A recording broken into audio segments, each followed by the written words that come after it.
If you are a creator or business owner on Facebook and your Payout account has expired, don't worry. Today I'll walk you step by step on how to set it up again so you can keep getting paid. Assalamu alaikum. Welcome to Tech Wash. First, open Facebook on your phone. Tap Profile icon. Tap Dashboard. Scroll down and tap Monetize. Tap on Setup. Tap Add Tax Info.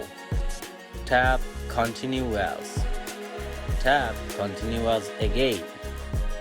Now you have to select No. Again select No. Then tap Next. Select your country. Tap Next.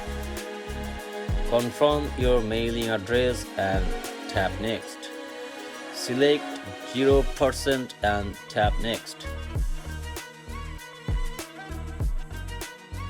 Tick here and type here your full name. Tap Next.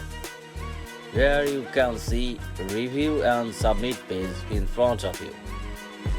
Tap Submit Form. And finally hit Done. Now scroll down and go on Start Programs. Add Payout account. Select your account and tap Next. Alright, that's it. You have successfully fixed your expired Payout account on Facebook. Thanks for watching. Support us, be with us.